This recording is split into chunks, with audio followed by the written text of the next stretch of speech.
Hey everyone, my name is Denise and I'm 36 years old. Today is actually my birthday and I live in South Africa.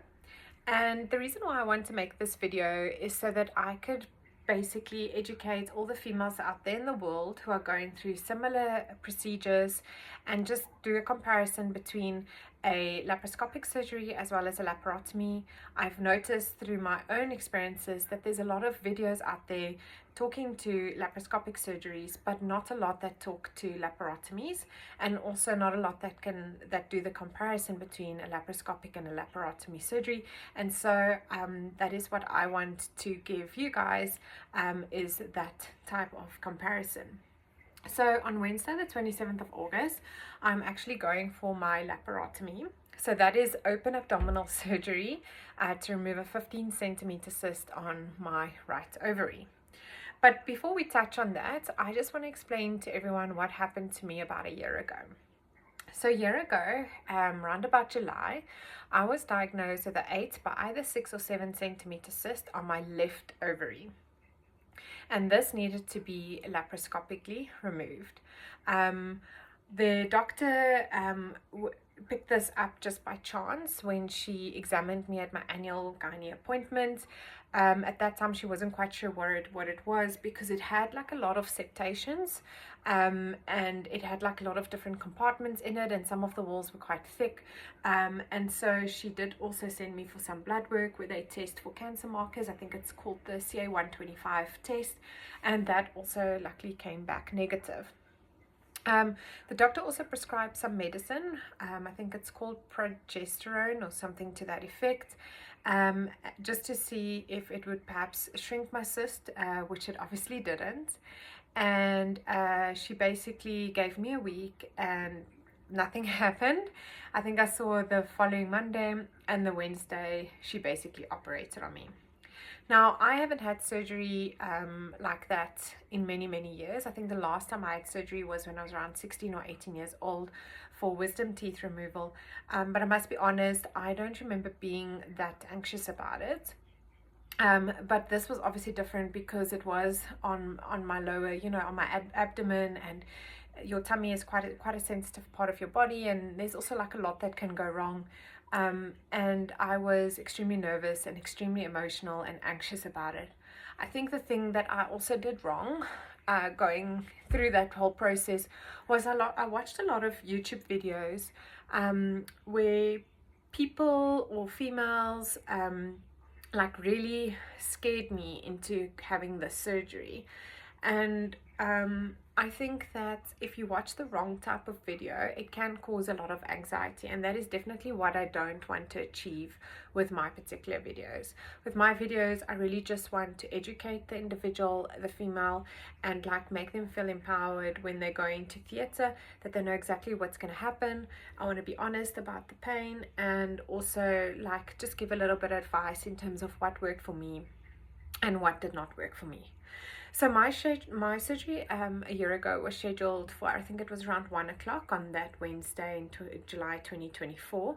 But because the doctor had to do an emergency C-section on another patient, I think she only operated on me around 4 or 5 o'clock that afternoon. The problem with being operated on so late in the afternoon is that you've basically gone the whole day without any food or drink. And so I remember once she was done with me after the surgery, I was extremely thirsty and extremely hungry. She ordered me some water, some tea, and some sandwiches because I had missed the menu. So in South Africa they allow you to order food from a menu, and I had missed that because I was in surgery, and so they didn't order any food for me, hence why she had to arrange something for me. During my surgery, she also found some endometriosis. I do not know what stage the endometriosis was, but I know that she cut that out, and she also found a polyp which she had also cut out. So I spent one night in the hospital, and I must be honest, I did not enjoy that at all. I did not sleep the whole entire night. I was awake. I had a lot of pain. I don't want to say I've got like a high pain threshold, because I don't think I do, but like throughout my whole life I've had like very heavy periods and extremely heavy like very sore period pains, and this pain that I had in the hospital was worse than that. So I was always in pain. So as soon as the pain medication was finished, I immediately was back in pain. And yeah, that was like it wasn't a very nice experience for me. I also remember the first time urinating was also extremely painful, and I weed a lot of blood, but it wasn't like period blood. It was blood from, I would say, from my bladder, from where they put the catheter in. I'm not 100% sure why I was bleeding. I must say for a few weeks, or yeah, I would say about 2 or 3 weeks after that, my bladder was also quite sore every time I urinated. I also remember during the night when I needed to go to the bathroom, I asked the nurse to help me get out of bed, because like just moving is very, very sore.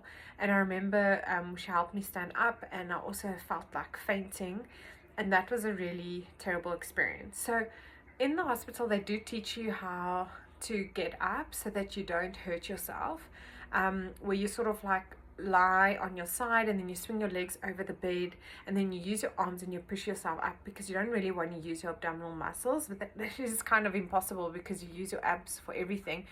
But yeah, getting up is a huge challenge. I also remember like any coughing or sneezing or any like sudden movements affecting your abdominal muscles are also very sore. For example, like on the my dad actually fetched me from the hospital, and on the trip home from the hospital the next day, I'd actually put a pillow on my tummy just to like help with the bumps on the road. But every time we went over like a speed hump, or we went through a pothole or a part of the road that's a little bit irregular, it was very, very uncomfortable. So when I got home, I didn't really move around much, I would say, for the first 5 days. I pretty much lay down for the first 5 days. Obviously went to the bathroom and maybe moved, went to the kitchen and then went back to the room. Yeah, it was just very sore for me. I also had like one of the best sleeps in my whole life, you know, especially the first night when I got home. I pretty much slept from early that evening till the next morning, which was amazing. So yeah, I would say the first 5 days for me personally was rough. And then obviously, not to mention, you've also got like all this gas that gets trapped here in your shoulder below your clavicle, and I think some of the gas also sits in your tummy, because like you can feel the gas in your tummy, and that does cause quite a bit of discomfort. I also found that and this is quite ironic, that eating anything that has a lot of fiber in it was very uncomfortable for me. So I remember in the hospital for breakfast that morning, I ordered some fruit, thinking that the fruit would be light and it won't really affect me that much. But I also remember like the acid from that fruit, and I think it was just like winter melon and pawpaw, you know, it was fruit like that. It was really painful to eat that. So I actually kind of remember staying away from fruit and vegetables for a while, just because of the gas and the bloating and the fiber that has. So for me personally, it was for me easy to eat like soup, and also like very clean, basic type of food, like rice and chicken without a lot of spices and sauces. That kind of food was for me the easiest food to eat. So after about 5 days after my surgery, I would say like I was then starting to become a little bit more mobile. I still couldn't stand up 100% straight. My tummy was very, very sore, but I could move around a lot more. I would say one of the hardest parts about being at home is the loneliness. It felt like I was very lonely, because you know, my parents were busy with their personal things. My husband, well, my then fiance, now husband, you know, he had to go to work, and so I spent many of the days all by myself, and that actually really did get to me. I think that after about like 7 or 8 or 9 days, I actually told my fiance at that time, look, we've got to go out, like I'm going mad just being in the house. And I want to almost say, like, I had like a little bit of a depression. And I remember my husband then saying to me, okay, come, let's go. And I took all my pillows and I looked like crap dressed in my tracksuits and stuff like that. But we went out and I think I had a cocktail or something, and that was just one of the best experiences. Just getting out the house and just sort of feeling like a normal person. Yeah, so my doctor booked me off a total of 2.5 weeks, and for me personally, I really felt like I needed that full 2.5 weeks. Towards the end of that 2.5 week period, I did actually slowly start to log onto my laptop and was secretly working without letting people at my work know, and I was doing certain things, certain tasks, but it was still for me quite painful to sit up straight. I then officially started work 2.5 weeks after my procedure. Luckily we work from home, so that was not an issue.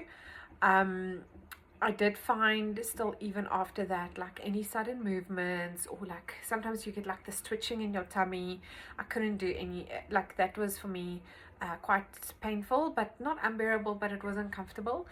And then obviously, like, you can't lift anything heavy for quite a period of time. I think it's 6 weeks actually, because you don't want to tear or rip anything open in your tummy. After about 6 weeks, I got the clear from my doctor at my follow-up appointment, and I went back to gym. I started weightlifting again. Obviously we started with slower and smaller weights, and then I worked myself up. It's been now a year since my surgery, and I must say it had a phenomenal impact and difference on my life, especially the removal of the endometriosis. And I do recommend to any female who does struggle with endometriosis to go for the surgery, because it literally changes your life. I was the type of person who had extremely heavy periods, a lot of clotting. I'm also like quite an active person, so I like to do races, and you know, I've done triathlons in the past, and yeah, I like to do all sorts of activities. And I remember that because I had such very painful periods, I literally had to like plan races around my period.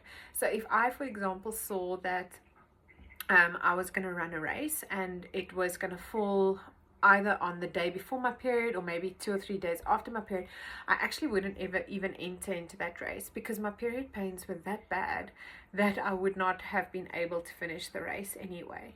And going through this whole experience of having the surgery, I now never ever have to worry about that. I basically ran a race about a month ago. It fell on the day just before my period, or 2 days before my period. I didn't feel a stitch of pain. My month-to-month cycles are so easy now, they're not as heavy, and they're completely pain-free. So therefore I would recommend any female who struggles with endometriosis, or if you think you do have endometriosis, please chat to your doctor and consider going for the endometriosis surgery, because it is worthwhile. So back to my surgery on Wednesday. So on Wednesday I'm having a laparotomy, as I've mentioned.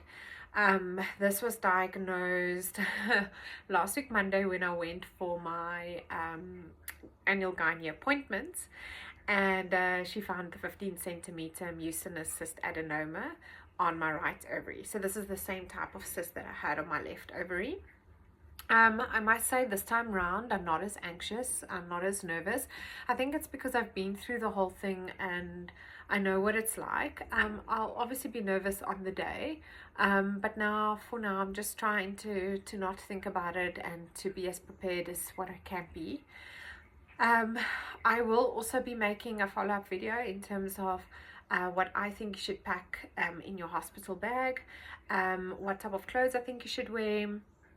And I also want to post-surgery also do a comparison between the laparotomy and the laparoscopic surgery, so that you can also just get a better idea of the differences between the two, and if you have a choice between the two types of surgery, you can then make a decision in terms of which one you would like to do. All right, that's it for me. I hope you all have a great day, and we'll chat soon. Bye.